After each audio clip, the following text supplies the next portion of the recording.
Hello, everybody. I'm Sue Nakanishi at the Langley Adams Library in Groveland, Massachusetts. And I am so excited to have all these other libraries that asked if they could join in and partner with Robert Hayes and I. Robert is at Tewksbury's Library, and thank you, Robert, so much for helping me out with this program.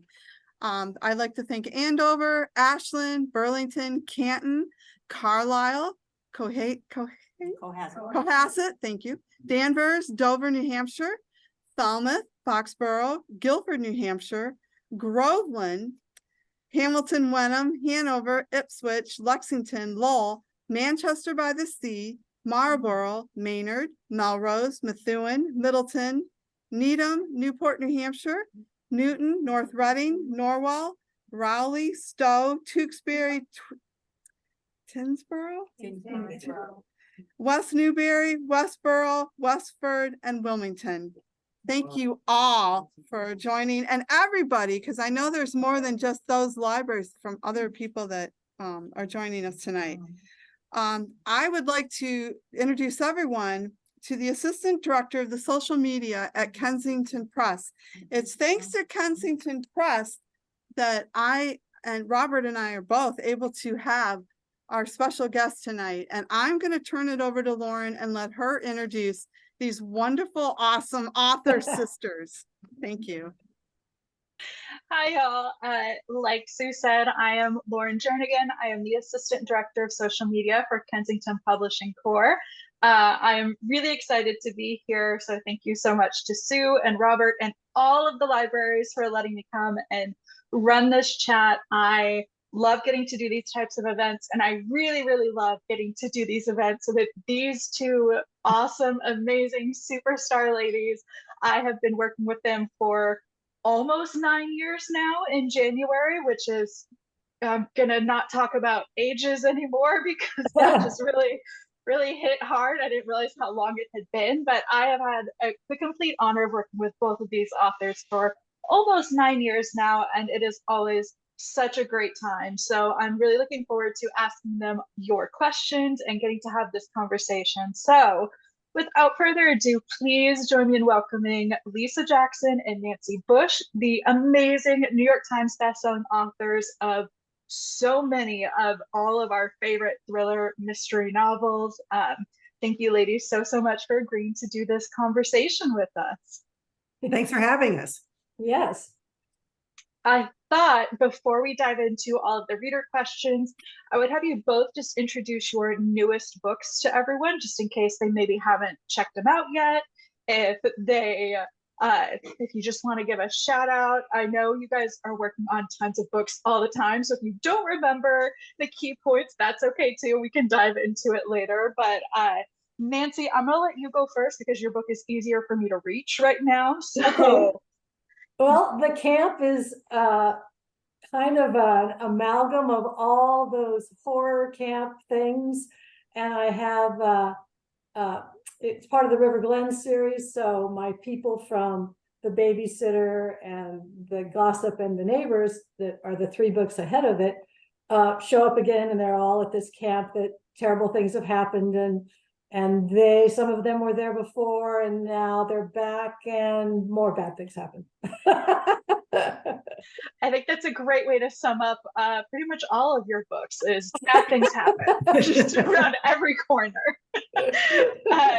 Lisa, how about you? Your newest book, which is just I love this cover so much. Yeah, so The Last Sinner just came out. Anything you want to say about it?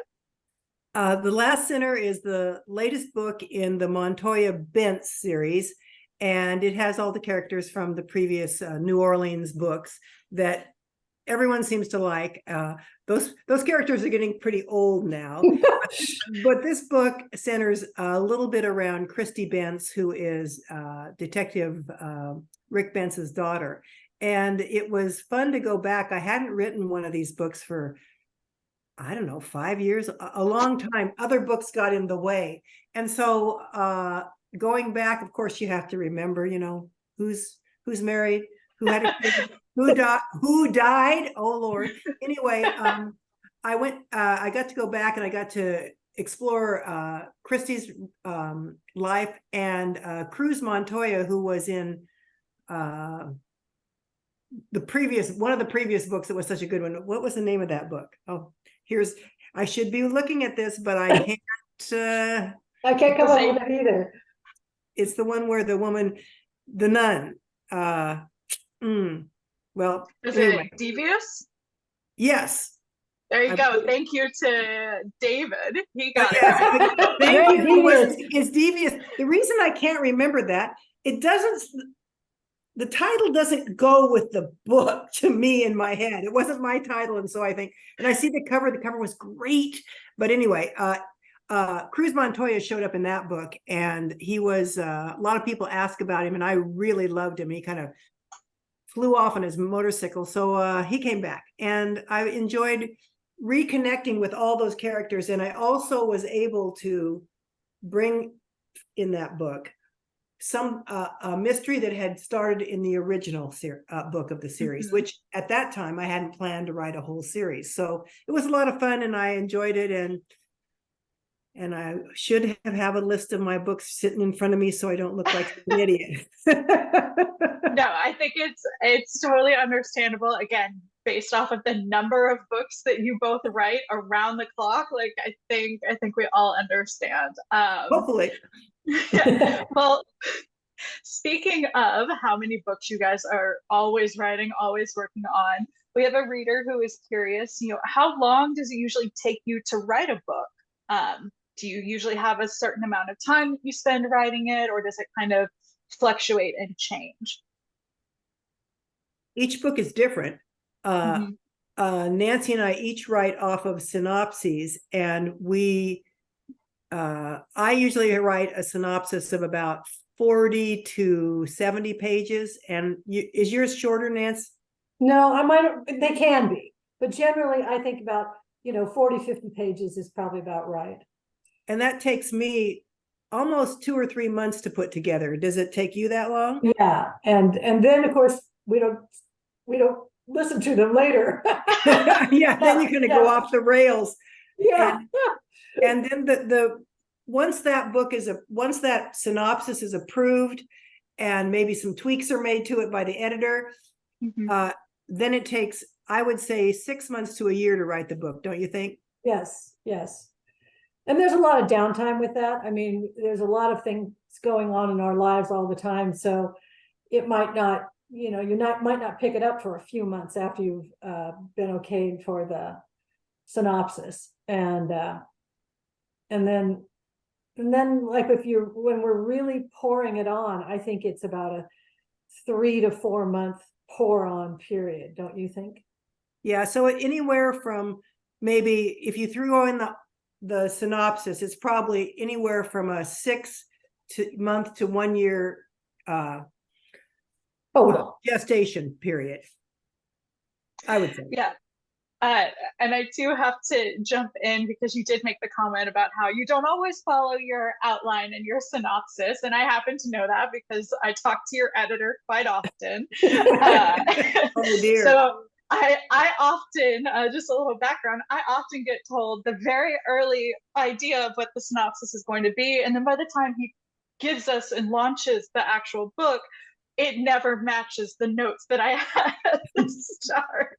It's amazing. We try, but it's like, no, that isn't working. No, I want something different here. So that happens every time.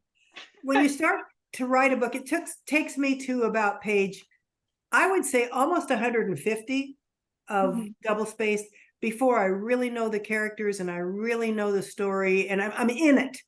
And for example, the book I'm writing now, I sent us some synopsis in and this wonderful prologue, and I'm thinking I'm gonna have to ditch the prologue, and I think it's in another book, as a teaser, but it's just not fitting in, because you don't know until you really write the book. Well, I was gonna ask, is part of that process where it changes, is that because when you're writing, the characters speak to you or speak through you, or is it just the ideas start coming and you're like, oh no, we've got to reverse here? I kind of think it's both of those things. when you know your characters, you know, okay, they wouldn't do that, or they would do that, and so there's that. And also the plot itself, I mean, you get some places and you think that is simply not gonna work. We gotta retool that. Right. It might not work, and then you also might get just an idea and think, oh, it needs to do this. That would be really good. And it's something that comes out of your subconscious. You never even noticed it, especially when you wrote something bare bones 9 months earlier. Right. No, I could definitely see how it would change. It is always just very entertaining for me, because I will get those initial notes and I go, I'm just not going to write any of this down, because it's not going to be the same 6 months down the line. Same thing happens with the back cover copy. Oh, no, they're in a different place. Right. Yes. It's always a fun little mystery within the mystery of the book itself. It's like, okay, which plot are we actually sticking with? Makes it very fun for all of us. I bet. Fun is one word. Well, it's fun for me because I'm not the one editing the book.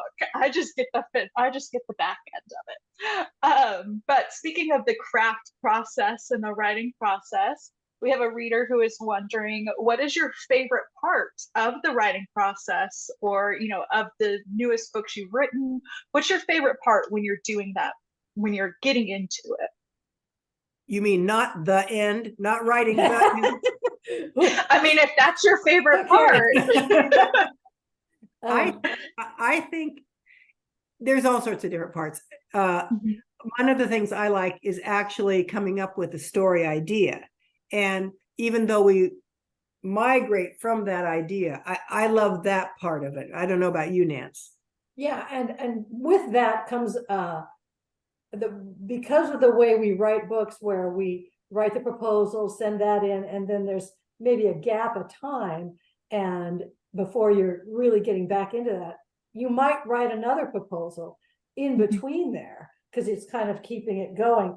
And I think one of the hardest things for me, and I'd say probably the same for Lisa, is that once you start writing this other proposal and you think, oh, I really like this one, then you have to sort of like put that one aside and go, okay, back to that one. And that process happens pretty much every time. Yeah. Right. Yeah, I can imagine it would be really hard to just, you get this amazing idea, you want to just go to it, and then realize, oh no, wait, I have a different job that has to get finished first. I can imagine that would be very difficult.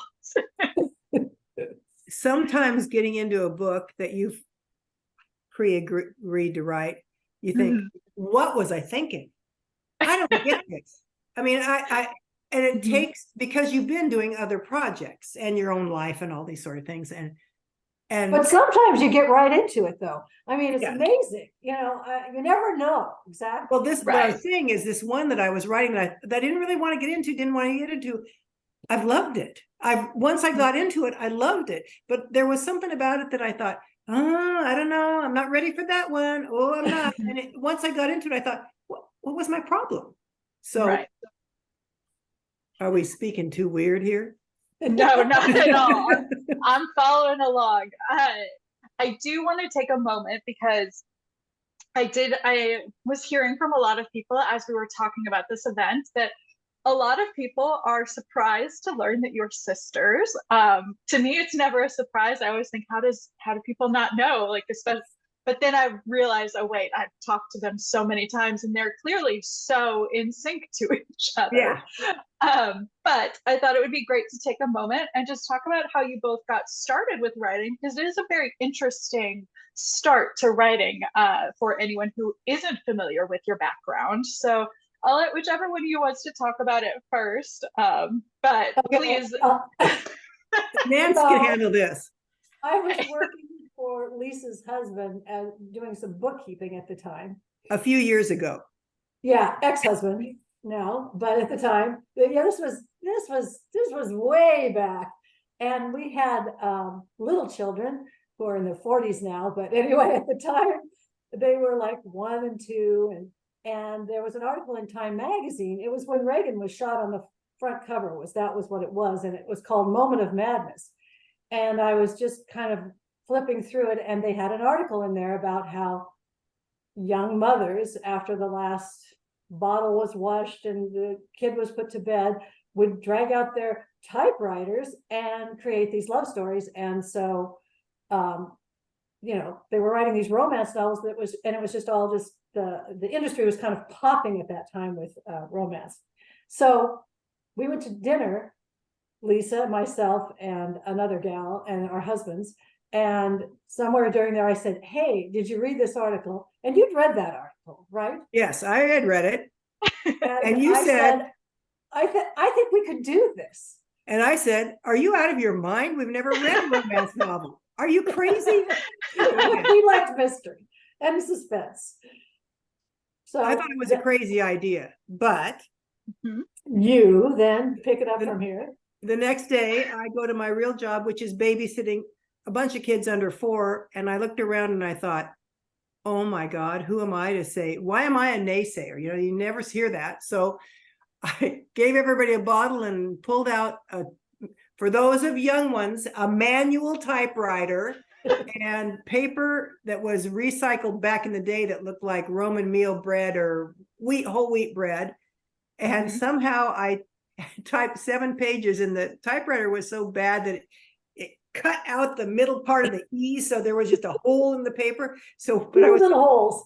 so proud of myself. And when Nancy came to pick up her daughter, I handed her the daughter and the diaper bag, and then the first 7 pages of Stormy Surrender. Your turn, Nancy. So then we and this other gal that we were with, we decided, hey, let's try writing this. And we all took parts of it and we wrote, and we hand wrote it. And then I took it, and at Lisa's husband's office where I was working, I would also spend some time changing it, putting it onto the manual typewriter.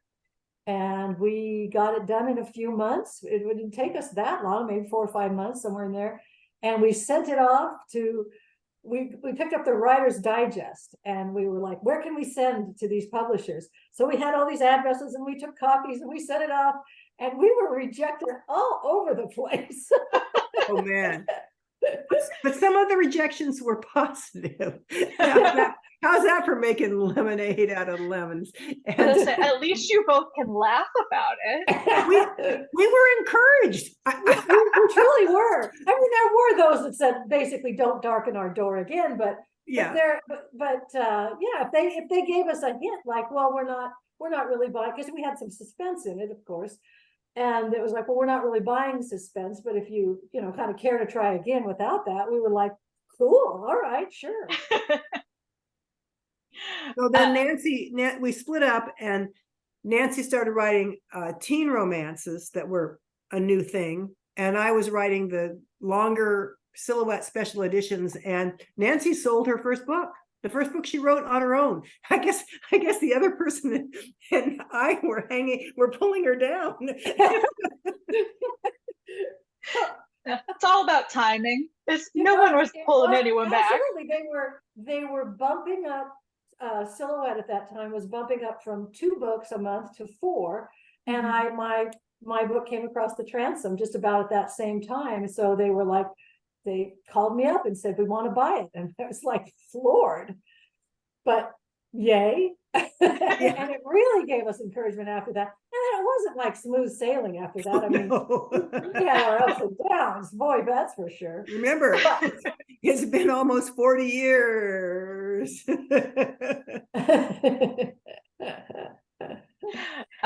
Yeah, it's one of my favorite stories. I know I make you guys tell that story literally every time I get you on a live cast. But I truly love how you both came together and how you just went for it.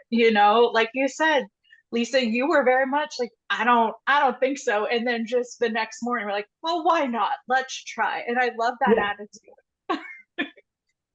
The idiocy of youth. I mean, I don't think it's the idiocy of youth. It's just, it doesn't hurt to try. Using some time up, it's been great. I mean, it was really good. And because I'd read the same article, and I'd always been the person. I went to school and I was an English major, and I always had been a little dabbled at writing. And Nancy was graduated from Oregon State with a degree in nutrition, and she was always more into science and math. But I was the one thinking, oh, I don't know. The odds of this are just like crazy against us. But Right. Nancy is kind of a terrier with a bone, and she thought we could do it. I mean, she's done a lot of things in her life because she's a terrier with a bone, and I'm a little more gun shy, I guess. But it was a great idea, and what it taught me is, why say no right off the bat? That's kind of my first response. I'm suspicious. No, Right. maybe not. Maybe the answer in this case certainly was yes. Full in. You can always say no, but why not say yes and give it a try? Well, there you go. Yeah. I love that. And again, I just love the very different personality choices that come out of that type of situation, which I think melds very nicely together. And it actually leads us really well into this next reader question. I didn't plan that segue, but it worked out in my favor. This reader is wondering, do you think that being sisters makes it easier to write together? Being the sisters we are. Okay, very good distinction. There are some sisters who don't get along at Right. all. But we've been in this endeavor together from the start. Yes. We might write separate books, but we're reading each other's books, we're talking, we're editing, we are each other's editor. And so because of that. Be honest, Nance. How many sisters do you know that are as tight as we are? Well, none, but it doesn't mean that they're not there. Maybe it's because of this. I don't know. So I don't know that everybody can do it with their sister, is my point. Right. But if the personalities work, and if you're supportive rather than competitive, that's and we do work on each other's books. She's right. Nancy's not lying right now. There is no exaggeration happening or creative licenses. No, we do work, and we have from the get-go, and we always, if we have a way to improve the other one's work, we tell them, hey, this is great, but what about this? And we're not like saying, ooh, I have this idea, I'm going to keep it from Nancy. It doesn't work that way. And if you don't like it, that's fine too. But how about this? How about that? Right. Yeah, I was going to ask, do you feel, and like you said, a very important distinction is the type of sisters you are, the personalities you have. Do you find that it's easy to let the other person know, like, hey, this doesn't work, this doesn't make sense? Because I know for me that, like, I struggle a lot to give someone that constructive criticism or be like, I don't think this is how, the right fit. So do you think that because you know each other so well, it's a little bit easier to do that process? Sure. Nobody ever wants to hear, no, I've got this great idea, and the other person says, well, I don't see it that way. But but it is true, because we know each other so well. Our shells are thicker as far as if she's telling me this isn't working, I better listen, because she's not saying it for any other reason other than to help me. And however, if I were trying to give advice to somebody, someone I didn't know, which I don't do for this very reason, but wants to write and they're asking me, what do you think of this? I really struggle with that, because I don't want to put them on the wrong track. I don't want to insert myself in there. It's very hard to do that with someone you don't completely trust. And just know. I did once with a quasi friend, someone from writing, and I didn't get the book at all, and I gave it to my reader, and she didn't get it either. She thought it was just terrible. Well, the book sold, and that woman and I told her as nicely as I could, boy, I can't do that anyway. And she was ticked, and she's ticked to this day. And I thought, okay, not doing that ever again, ever. Right. It just, I didn't even giving the advice. There's no upside. No. Right. It's always going to be not okay. It's something, so. And I also think it's important. I think when Nancy and I do something, we don't say, well, that's crap. No. Right. What are you thinking? It's like, hey, I like this, but what about this idea? We just do it positively instead of it's so easy to be negative. And that's one thing Nancy taught me from the very beginning. We were not romance readers, and we were a little snooty about it. And way back when there was lots of them, and we were reading them. And Nancy says, every one of these books was bought by an editor. Let's try to find out why. What's the good in the book? Because it's really easy to say, oh, I don't like that, or I don't like that, or that doesn't work. But what is it about that book that captured the editor's attention? So it's Right. So kudos to Nance for that, because I thought, oh, that's hard. No, that's a very hard outlook to have. And I know, I always think back, speaking of having worked with you guys for almost 9 years now, it reminds me of one of the very last interview questions I had to get this job was, what do you do if you are asked to work on a book that you don't like or a genre that you don't like? Because I am a big romance reader. It's kind of all I read outside of workbooks. And I remember very clearly, and I still to this day think this, that every book has a benefit to some reader. It may not be me, but someone out there, that is their favorite book. And that's what I have to latch on to. And I think that's a really important process to have, because it is easy to say, like, oh, this genre is so silly, or this one isn't, like, why would I want to read this? It's really easy to get into that mindset. So that's exactly right. Just from my side of things. Well, what was interesting about when we started with this, because we hadn't read romance, we just done mystery or whatever. But after reading a bunch, I was like, well, I really like this author. I really like this. Right. And that is what, with the open it mind. It's good. Yeah. There was still the crap, but there was There always is everywhere, Yeah, right. As I say, nobody's saying that about me, so I gotta be careful. Every genre, every grade level has something funky going on somewhere. I do want to say I'm seeing quite a few people in the chat saying that they definitely could not work with their siblings. So, Lisa, I do think, and I know I could never work with my brother. We would kill each other in the process. So definitely agree. One time, our father had Parkinson's disease. Horrible. So Nancy and I are working together. Mom is still alive, but it's just killing her too. And we're at the hospital, and we have to make some hard decisions about Dad. And we're in the bathroom and washing our hands. And I said, oh, this is the time when I just wish we had that brother. And we looked at each other and we thought, nope, that wouldn't work either. That brother would just give us grief. So we're better stick it out and just do this ourselves. Yep. No, I know the feeling exactly, because you both know very well, my brother had quite a few medical issues the last few years. And I had the same reaction where I would just look around and be like, why don't I have another brother or sibling to take this burden off of me? And then I go, no, I can't give up control like that. I'm going to handle this. There's going to be a downside to this. I can see it already. There's always a downside somewhere. So, it happens. Nancy and I are it. We're just the two of us. We don't have anybody else. No little or older, younger, or half siblings or brothers. So right. Let's see. I know I saw another question come in, so I want to make sure I get to that. So let me scroll back up just a little bit. I don't know how you keep it straight. It takes a lot of practice, and days like today, I clearly don't find them very easily. I'll go to this one. I do love this question. This reader is wondering whether or not you have any input, or if you're a part of the conversation when it comes to your cover designs. Everyone always loves to know about the covers. So let's talk about it. Do you get any say in them?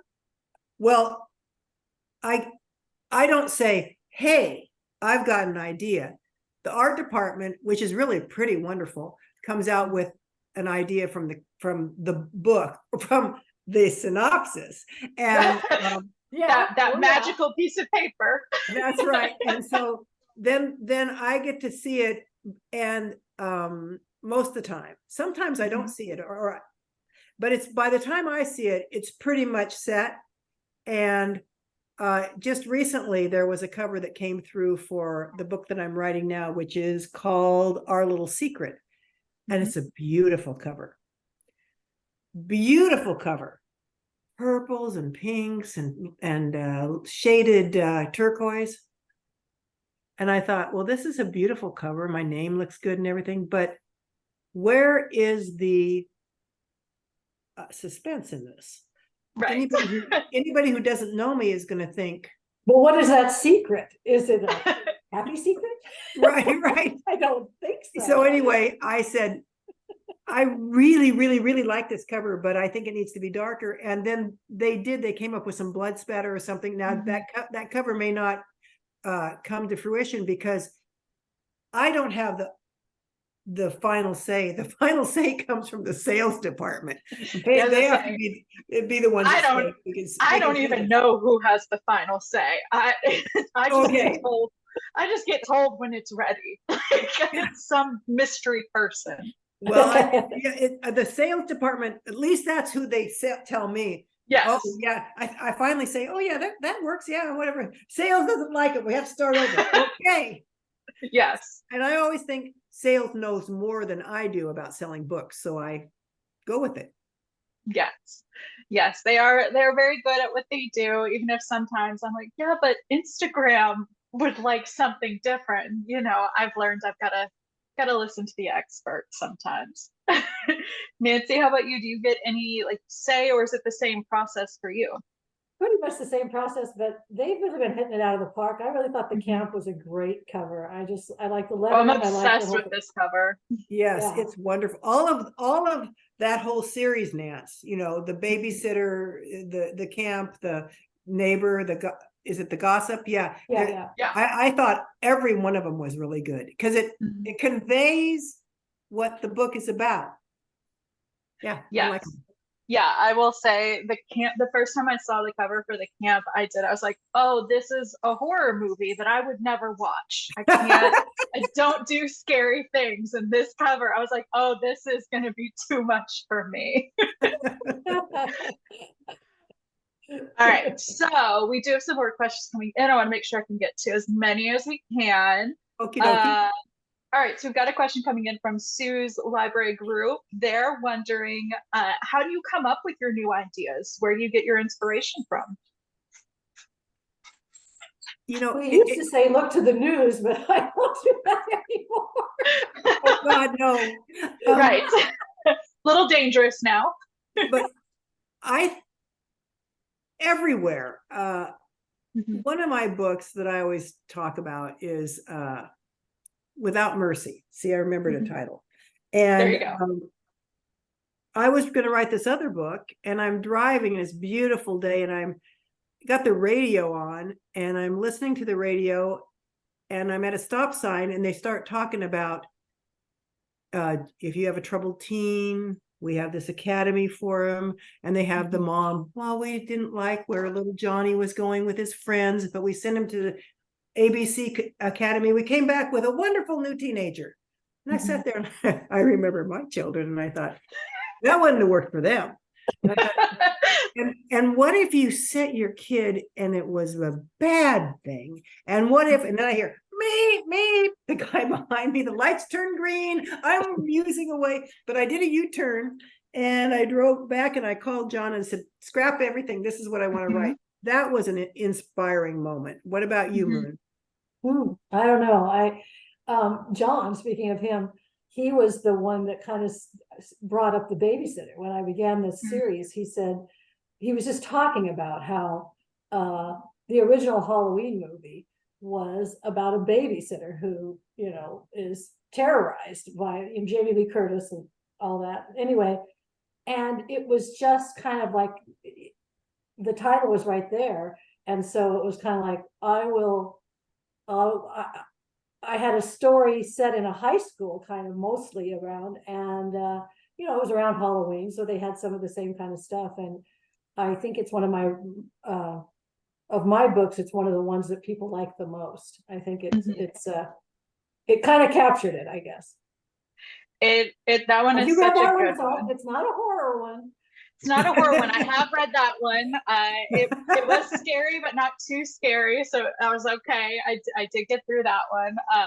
No, I was gonna say for everyone who's listening, John Scott Camilio, our editor-in-chief, he is a brilliant man, and I always know when it's a John idea because he loves Hollywood and he loves old movies. And especially, I really felt it when we were talking about the camp. He's like, it's 80s horror slasher flick. And I was like, yeah, okay. I know exactly where this came from.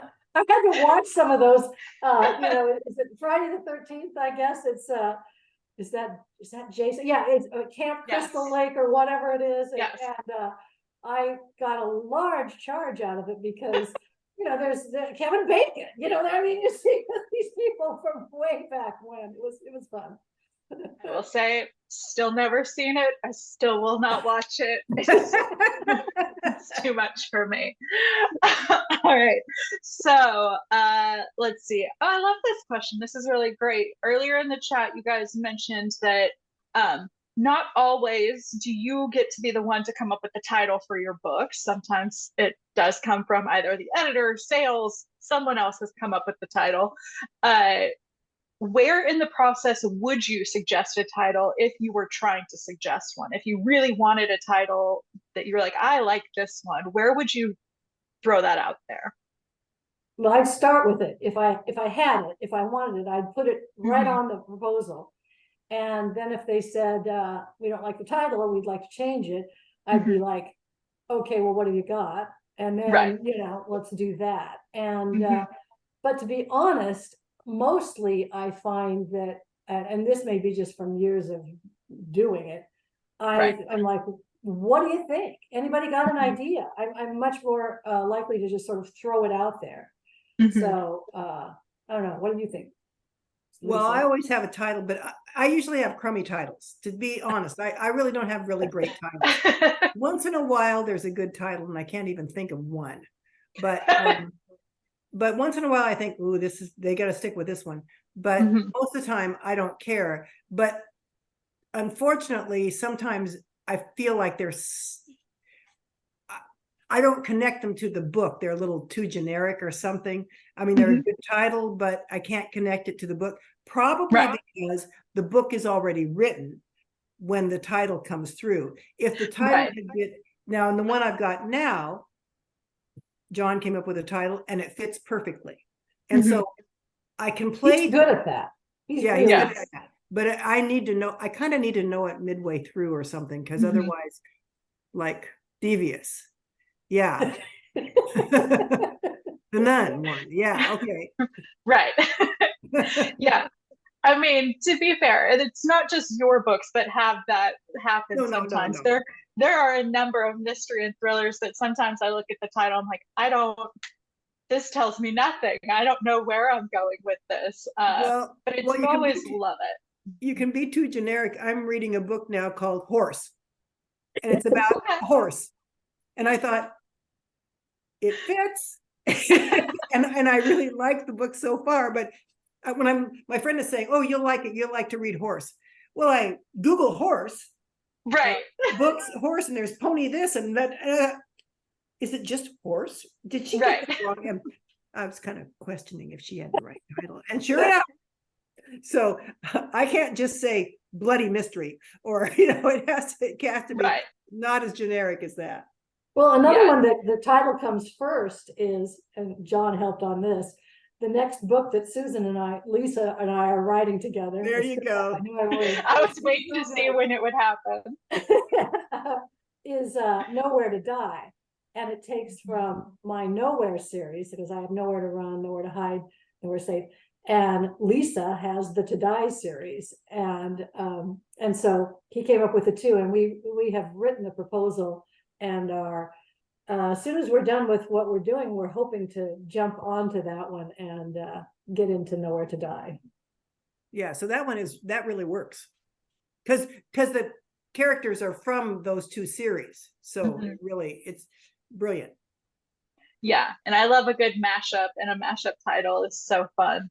He really is very good at those things. He's great at titles. He's really great at titles. Yeah. I just wish I could remember some of them. Again, I mean, the bio I was looking at earlier is already out of date, and it was like an author of 75 novels. I'm like, I couldn't. It would be lucky if I could remember 3. So I think you're doing good.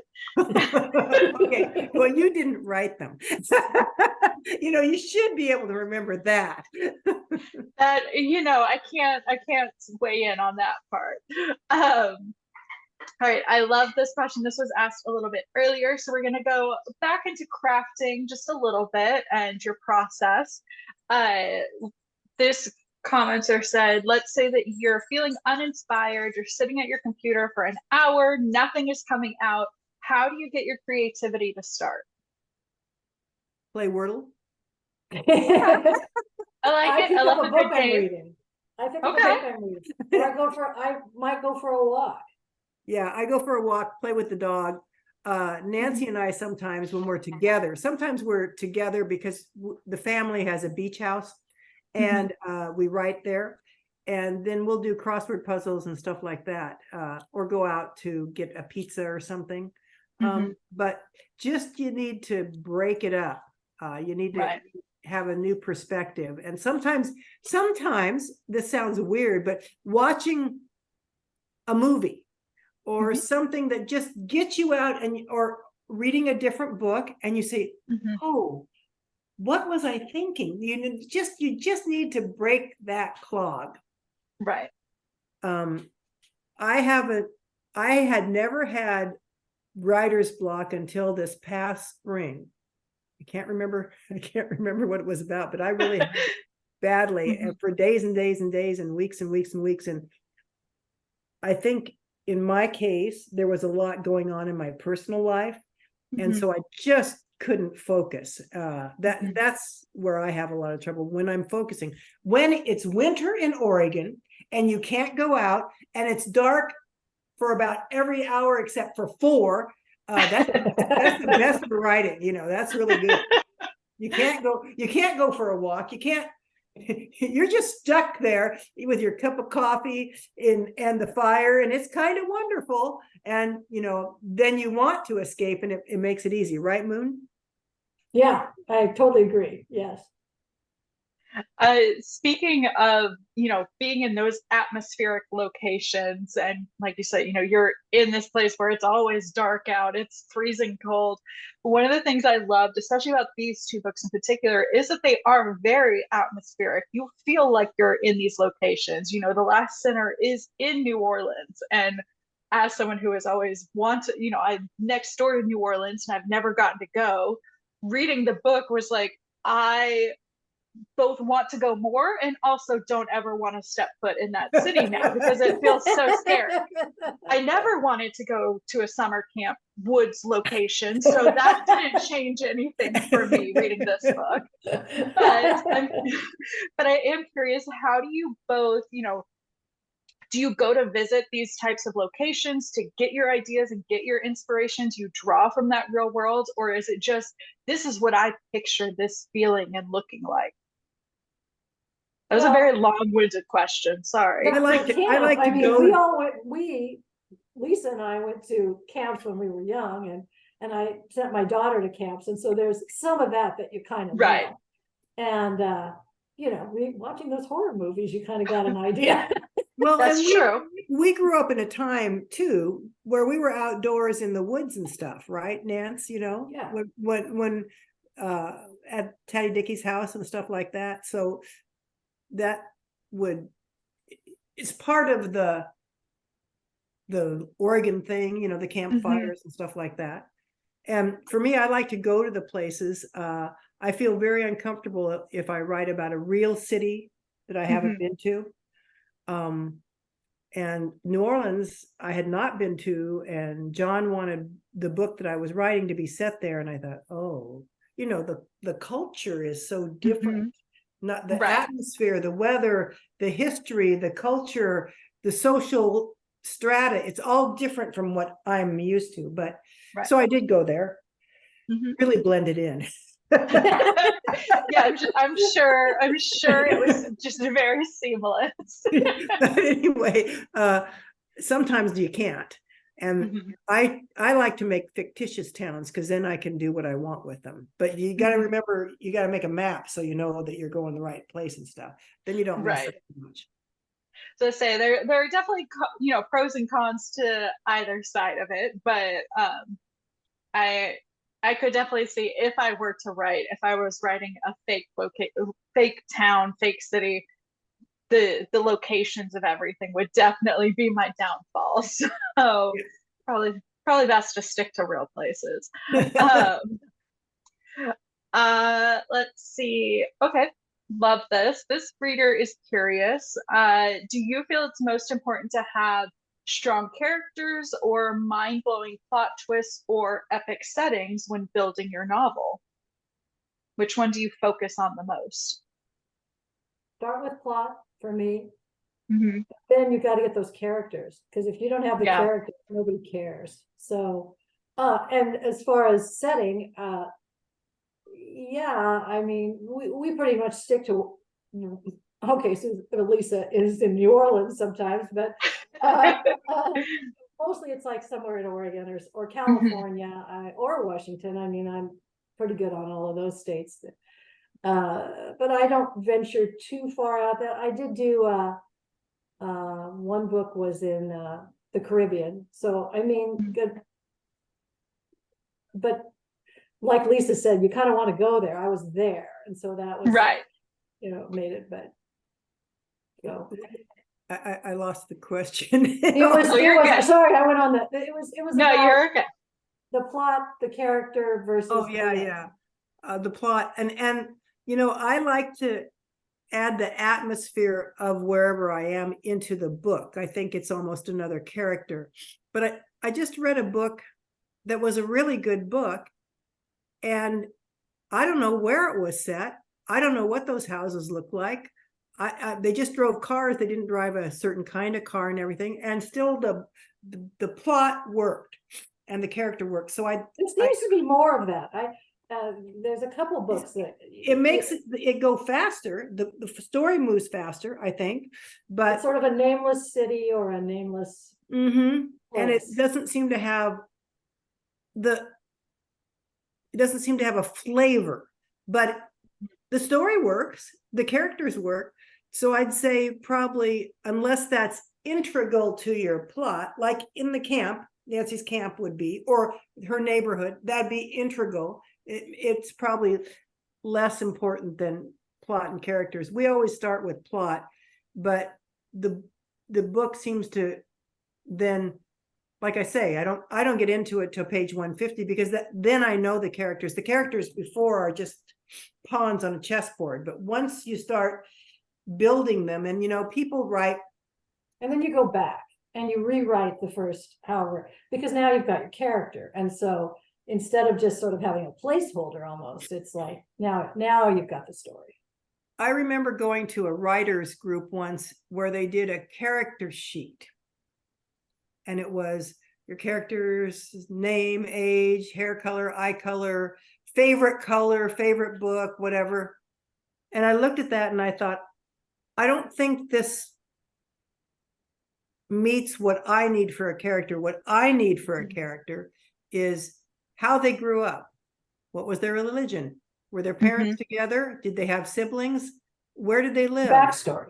Yeah, backstory. Right. Yeah, that framed the character, not just, I mean, the idea was right. What was the favorite food? What was it? But I didn't see how that would play into my story. Associate spaghetti.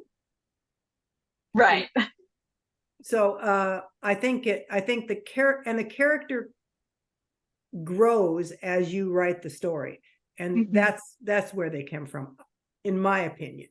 And all of this should be framed in Nan's opinion or my opinion, because everybody does it differently. And and thank goodness, everybody's books are different. This horse story is kind of freaking me out and I'm loving it. I was just saying, I feel like this is like, I'm going to hear you talking about that book for a while. Well, at least it's the book of the week. Well, there you go.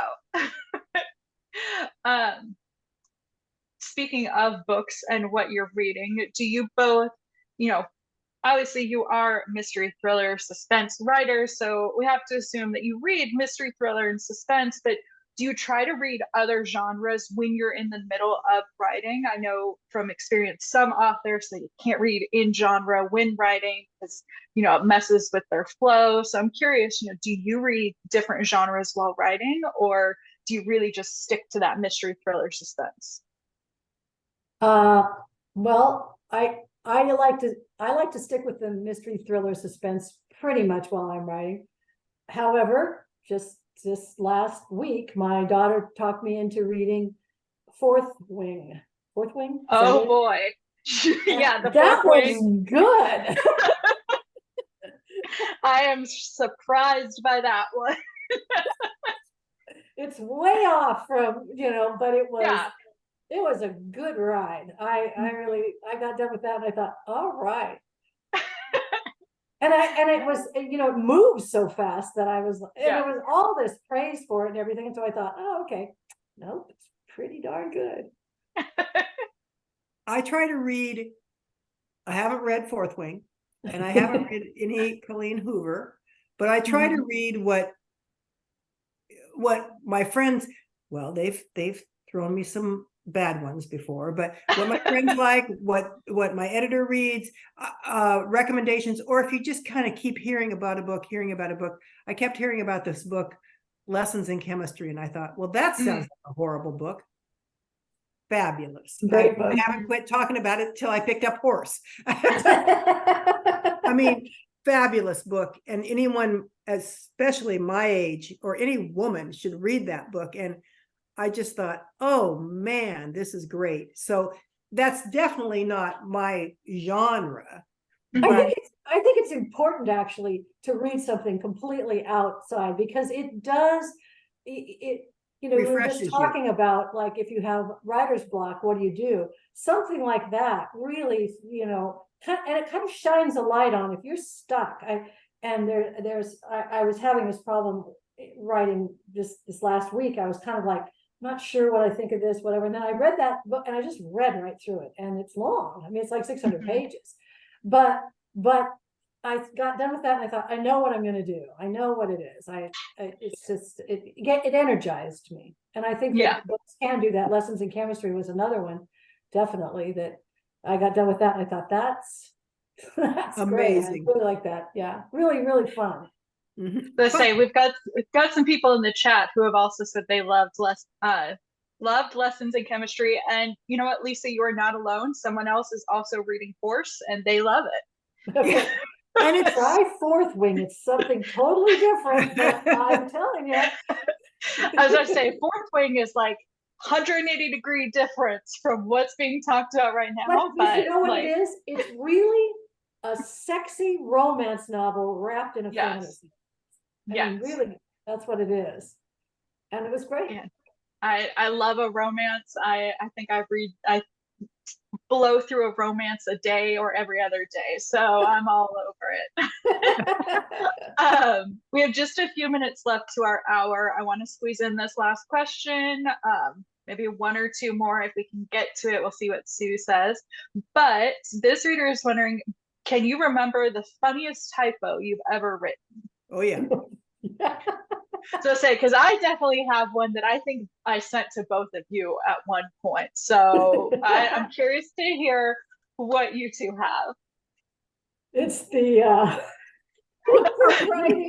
were we writing together? I'm trying to remember. No, I was writing the book and you were editing it, because I'm a terrible typing. I was typing it and you read it and you called me up. And if you notice that the K and D are the opposite fingers on your keyboard anyway, my people were going to some company kickoff, and I wrote Dick off.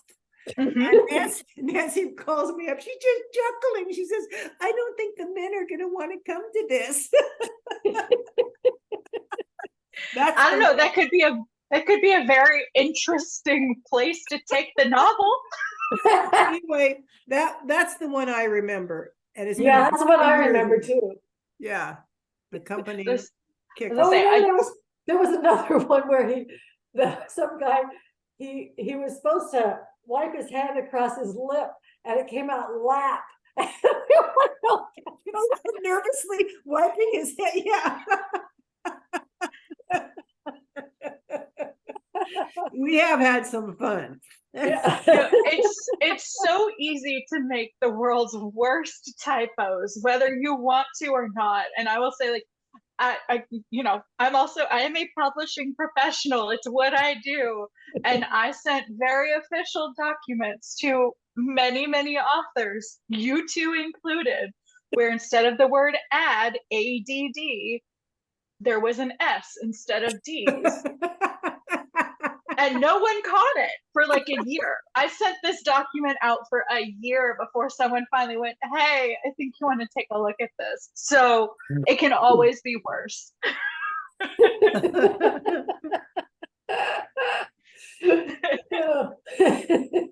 Oh, we have to end this pretty soon or I'm going to be having mascara all down my face.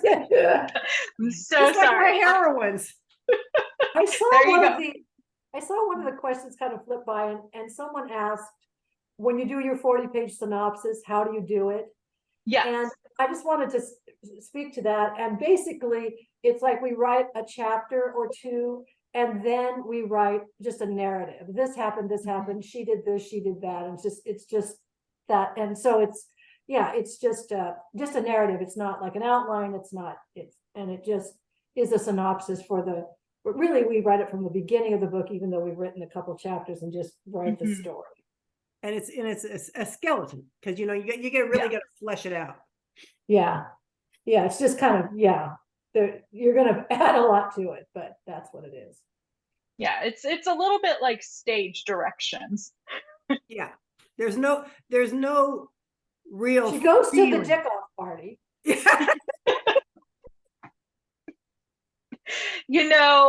Again, you gotta laugh about it. And I still think you should have snuck it in and just see what happens.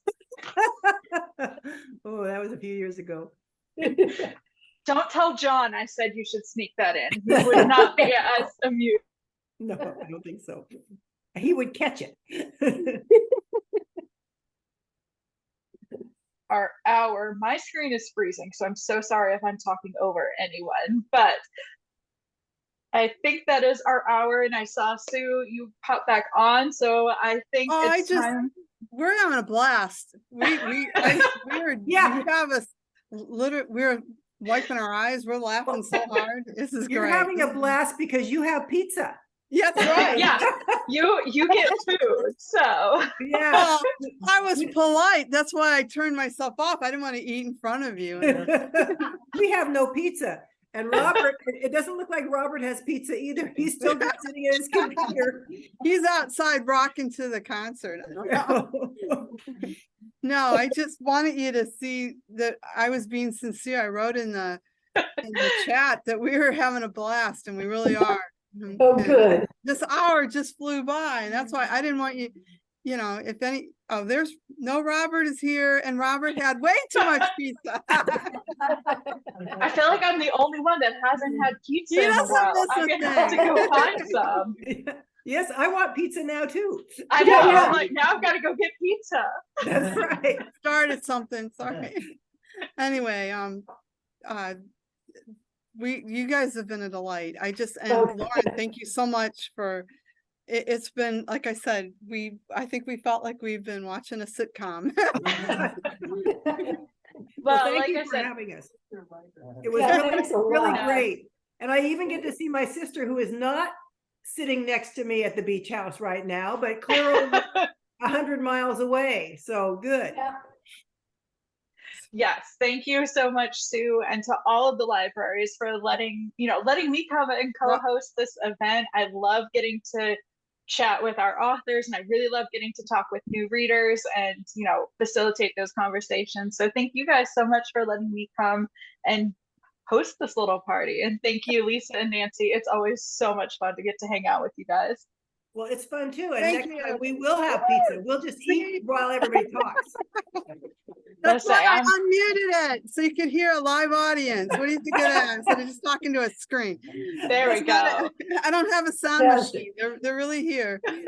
And Robert, thank you so much for letting us. This is thanks to Tewksbury that we have a webinar set up. So thank you so much. Yeah, next time, Robert, show us eating pizza. Let's see you eating pizza. Well, and before we fully close out, I do want to make sure I share that Oh, I am hosting a flash giveaway featuring both the newest books, The Last Sinner and The Camp, plus signed book plates to put in both of those copies of books. We're going to have 5 winners. In addition to both of those books, 5 people are going to win a $25 gift card to Barnes & Noble, as well as maybe some extra swag. Depends on what I've got in the office. But we are going to be hosting that in our Between the Chapters Book Club Facebook group. You can also find the link to that in, if you go onto Facebook, just go to Kensington Publishing or Between the Chapters. We're going to have links up to our private group where that giveaway will be hosted later this evening. So, like I said, we're going to have 5 winners. So everyone who is here in this chat, you get a bonus entry when you go in, and in that comment section on the post, just tell me what book Lisa kept talking about during this chat, and you will get a bonus entry. Horse. Yes, of course. All you gotta do is leave a comment that says horse, and you will be automatically entered with an extra entry. And thank you, Robert, for posting the group in the chat section, so you guys can just go and follow us, and that giveaway will be up in the next few minutes once we're off air. So, okay, we're gonna bring it up here. What do you think? Oh, you guys, Kensington, you guys are the best. Thank you so much. Thank you. And Thank you you, for coming. everyone. We appreciate it. Bye. Bye from Oregon. Bye-bye. Have a good night. Maybe Night, goodbye. everybody. Good night. Thank you. Love you guys. Thank you. Bye.